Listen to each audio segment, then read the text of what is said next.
Good evening, guys. Thank you so much for watching Mini-Me. I appreciate all my subscribers. Let's go ahead and head out to the Protector's Enclave, or whatever you want to call it. 2 new PvP gear sets just came out on Mod 10, guys. First thing we're going to do is actually head over there to the trading bars. Again, the way you can get trading bars is by opening lock boxes. And you can get 1 key each day if you do have VIP.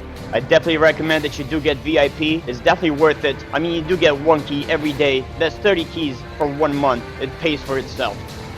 That's a pretty cool looking lion. Let's go ahead and talk to the guy so I can show you guys what I'm talking about. Alright, let's go under the equipment. Let's go under the Guardian Fighter. We're gonna start first with the one to the left. The one to the left is the one that gives you power and crit. It's called Warborn. It's the same exact PvP gear as the Lion's Mane that you get from the Stronghold. It gives you the same stats, except you get additional bonuses. For having 2 sets, you get 500 tenacity, and for having the 3rd piece, I mean, come on, you get 6,000 more movement, and additional of 400 more tenacity if you're fighting 2 enemies in PvP, which is all the time. Alright, so the set to the right gives you recovery and regeneration. So basically it's replacing power and crit. If you're lacking on recovery and regeneration, this would be the set for you. Let's go ahead and move to the feet. Again, same thing as the Lion's Mane, same stats. You guys probably are wondering how you're gonna get the 3rd piece. It's not here on the trading bars. So you're probably wondering how to go about it. Well, you can get the 3rd piece by opening log boxes, or you actually can pull up your auction house and type in Warborn and hit the search button, and voila, there it is. It's 148,000 for the gloves, which is the 3rd piece you'd be looking for. So that way you can get your stat bonuses, which would be the 400 extra tenacity along with 6,000 movements. Again, guys, in order for that to work, you have to be near 2 enemies or more. You can actually also get a PVE gear out of here as well with your trading bars. They got some good pieces and stuff like that that you can actually take with you, but there's a better place that gives you more power, more armor pen, and we're going to talk about that later. Under the Legacy tab up there at the top, this is where I usually come, and I'll purchase different items like the shield, the weapon, so that way I can transmute them into something different. You know, just trying to be different than everybody else out there. You can get the helmet, the shield, the weapon, boots, gloves, whatever. It's up to your taste, I guess.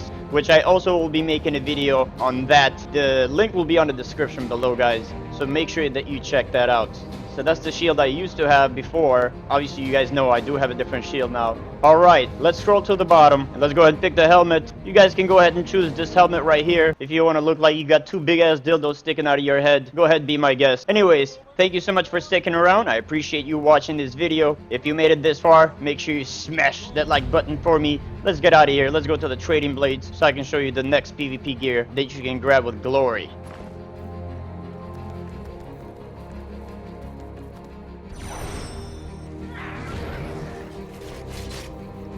Alright, what you want to do is come talk to this guy right here in the middle.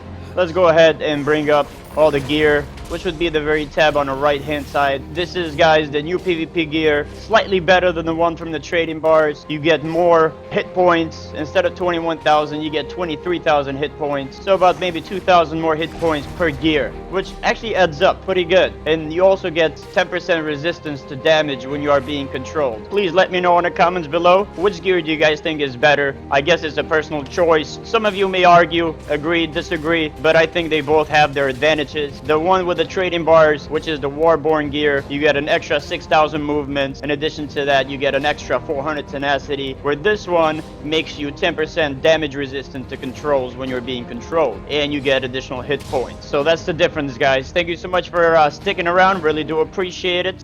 Alright, so I'll go ahead and bring up my character. As you guys noticed, I have 30 in strength, 22 on dexterity, and I'll definitely be making a video how to do a race roll on your GF. Make sure you check the description below for more details. If you noticed, I am using the Warborn gear versus the Prestige one from the Trading Blades. The reason why is because the extra stats, which is the 6,000 movements, in addition to that, an extra 400 more tenacity. If you guys notice here at the bottom, my tenacity is 3,600. When I'm in PvP, it jumps up to 4,000. And let me tell you guys, don't let anybody tell you otherwise. Tenacity rocks. It improves resistance to many different effects from enemy players such as TRs, HRs, CW. Pretty much their control effects don't really last that long on you, as long as your tenacity is way up there. I am using the Imperial set, guys. This one gives you an additional 25% more fire damage when you attack an enemy. It's not much, but whatever that gives me, I will take it. Let's go ahead and swap it out. Let's go ahead and put it in there so I can show you guys what the Imperial set does, the main artifact. Alright, let's go ahead and pop it. There we go. It roots people. The roots don't last as long in PvP, but it's still very effective. It gives you just enough time for you to do Night Challenge and a Bolt Charge. Along with that, do a Crescendo on top of that. Alright, let's take a look at the ability score, guys. Again, I'll be making a video on how to roll your character from the very beginning. A lot of you had a question how to do the race roll like my character, and I will definitely be making a video on that for sure. Make sure you check the link at the bottom of my description for more details. So, but let's get out of here, guys. Let's go to the tree. This is the place where you want to pick the fire weapon or the drown weapon. The drown weapon is not here on the list for me, guys, because I used to have it. However, I have replaced that with the twister weapons. I'm not saying that the twister weapons are better, but that was my choice at that time. And I don't know, maybe it was a good thing, maybe a bad thing, I really don't know. If you're going to pick your artifact weapon, I will definitely recommend that you go with the drown weapon or the fire weapon. The drown weapon is going to work more for your survivability. The fire weapon is going to work better for you to receive action point gain. It is a pain in the ass to get these weapons, guys, I'm not gonna lie. For the drown weapon, you have to kill 100 crabs, which takes forever. For the fire weapon, I think in PC version, I don't think you can even do it anymore because nobody does it. And if you would like to take a shortcut and choose the easy way out, you would have to spend a little bit of AD. Let's go ahead and bring up the auction house, and we're gonna type in choice pack. And then, as you notice, they are about a 637,500 AD, but you get to pick which weapon you want. Alright, so before we wrap it up, I really do appreciate you sticking around. Thank you so much for watching this video and subscribing to my channel. If you thought this video was helpful, please don't forget to smash that like button for me. So now we're gonna head to Mental Dareth, which now it's called Underdark.